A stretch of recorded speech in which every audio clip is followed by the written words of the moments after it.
খোঁজ 24, সত্যের খোঁজে সত্যের সাথে। নমস্কার, খোঁজ 24-এ আপনাদের স্বাগত। এবার আসছি ব্রহ্মসাগর। কথিত আছে এই ব্রহ্মাই নাকি এখানে শিবের আরাধনা করে ব্রহ্মসাগর সৃষ্টি করেছিলেন। ওখানকারই এক পুরোহিত আমাদেরকে কিছু ইতিহাসের কথা বললেন। আমরা হয়তো অনেকে জানি বা অনেকে জানি না, কিন্তু এই ছোট ছোট ইতিহাসগুলো আমাদের সবার জানা দরকার। সেই জন্য আমরা খোঁজ 24 থেকে তুলে ধরছি আপনাদের সামনে কুরুক্ষেত্রের বিভিন্ন জায়গার বিভিন্ন ইতিহাস। চলুন দেখি।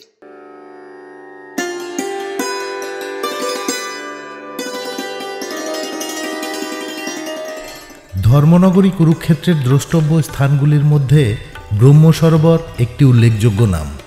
ব্রহ্মসরোবরের নামটি মহাবিশ্বের স্রষ্টা ভগবান ব্রহ্মার সাথে যুক্ত। সূর্যগ্রহণের সময় সরোবরের পবিত্র জলে স্নান করা হাজার হাজার অশ্বমেধ যজ্ঞ করার পুণ্যের সমান।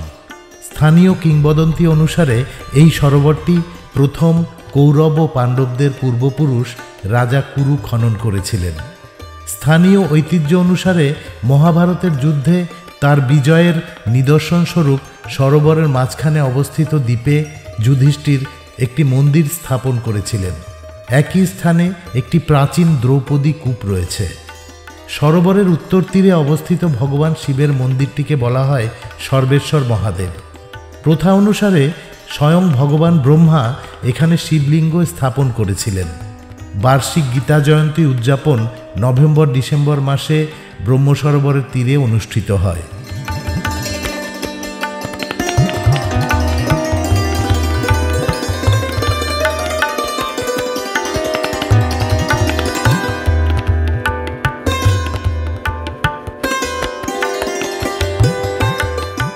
ब्रह्म सरोवर कुरुक्षेत्र में स्थित है और ये सरोवर जो है बड़ा ही पवित्र सरोवर है। ब्रह्मा जी ने जब सृष्टि की जब रचना की तो उसमें इस जगह को उन्होंने अपनी यज्ञ की उत्तर वेदी बनाया था और यहाँ यज्ञ हवन करके ब्रह्मा विष्णु महेश तीनों ने अपने कार्यभार संभाले थे। तो इस सरोवर की मान्यता तो आदिकाल से है और उसके बाद जैसे कि आप सब लोग जानते ही हैं कि कुरुक्षेत्र में जो महाभारत का जो युद्ध हुआ तो उसमें विशेष जो है कुरुक्षेत्र का नाम है। और कुरुक्षेत्र पहले कुरुक्षेत्र का विस्तार 48 कोस का था, जो कि 150 किलोमीटर्स का एरिया है। उसमें अब 5 डिस्ट्रिक्ट बन गए अलग अलग, कुरुक्षेत्र, कैथल, करनाल, पानीपत और जींद। और कुरुक्षेत्र में जो महाभारत कालीन जो तीर्थ हैं वो 365 तीर्थ थे। ऐसा वामन पुराण में कहा गया है कि जो कुरुक्षेत्र की परिक्रमा है वो सबसे लंबी 1 वर्ष की परिक्रमा माना जाता है कि हर रोज़ आप एक तीर्थ पर ध्यान करें, स्नान करें, वहाँ पूजा पाठ करें, अगले दिन दूसरे तीर्थ पर जाएं तो आपको 1 वर्ष कुरुक्षेत्र की परिक्रमा करने में लगेगा। लेकिन अब जैसे जैसे अब समय आगे चलता जा रहा है तो तीर्थ जो हैं वो कम होकर 165 तीर्थ रह गए हैं अब, जो कि कुरुक्षेत्र डेवलपमेंट बोर्ड के अंडर जो हैं वो चल रहे हैं। तो कुरुक्षेत्र की जो महिमा है वो बहुत ही ज़्यादा प्राचीन भी है और सबको पता भी है। यहाँ इसका नाम कुरुजांगल था, कुरुक्षेत्र का कुरुजांगल नाम था क्योंकि यहाँ पर सारा ये 48 कोल का जंगल है। राजा कुरु ने यहाँ पे धर्म की खेती करी थी, तो उस जंगल को काटने के बाद यहाँ पर 48 कोस में जो जगह बनाई वो युद्ध के लिए बनवाई भगवान कृष्ण ने, क्योंकि ये इतनी पवित्र भूमि है कि ऐसा कहा गया है कि यहाँ पर किया गया कोई भी दान पुण्य और कोई भी बुरा कर्म 13 दिन तक 13 गुना फलित होता है।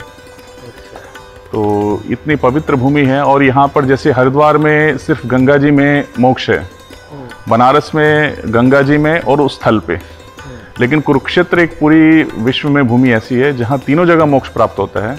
यहाँ पर भूमि में, जल में या वायु में जहाँ भी मृत्यु होगी तो वो व्यक्ति मोक्ष को प्राप्त होगा।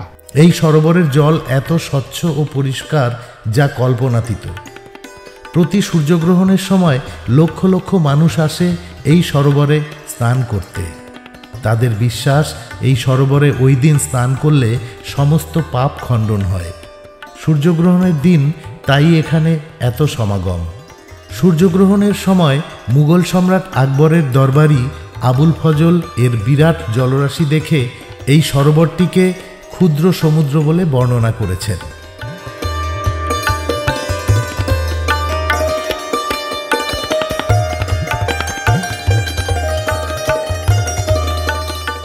এরপরে আসব কুরুক্ষেত্রের জ্যোতিষারের কথায়।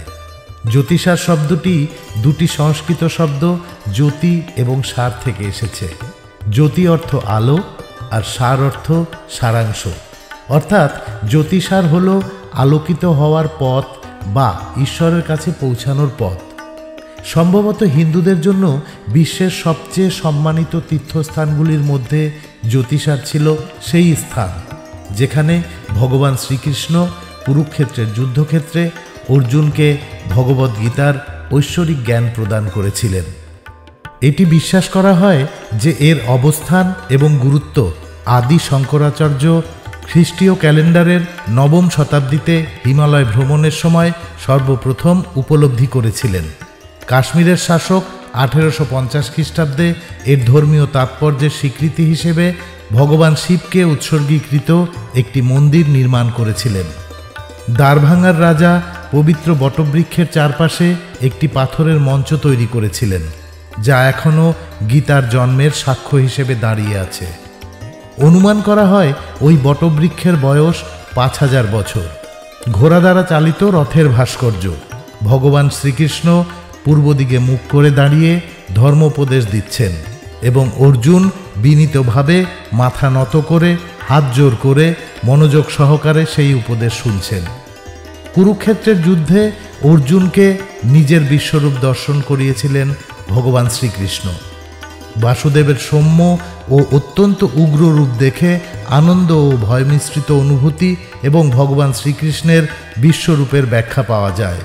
নিদর্শনস্বরূপ আজ আমরা জ্যোতিষারে দেখতে পাই ভগবান শ্রীকৃষ্ণের বিশ্বরূপ দর্শনের 40 ফুটের অষ্টধাতু নির্মিত বিশ্বরূপ মূর্তি। এখানে প্রতি সন্ধ্যায় হিন্দি ও ইংরেজিতে একটি লাইট অ্যান্ড সাউন্ড শো অনুষ্ঠিত হয়।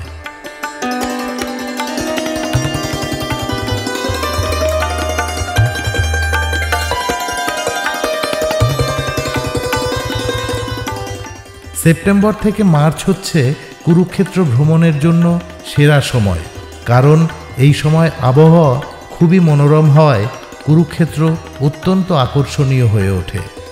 কুরুক্ষেত্রের কাহিনী আজ এ পর্যন্ত।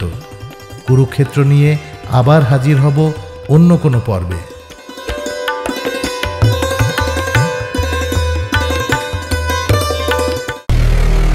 খোঁজ 24, সত্যের খোঁজে সত্যের সাথে।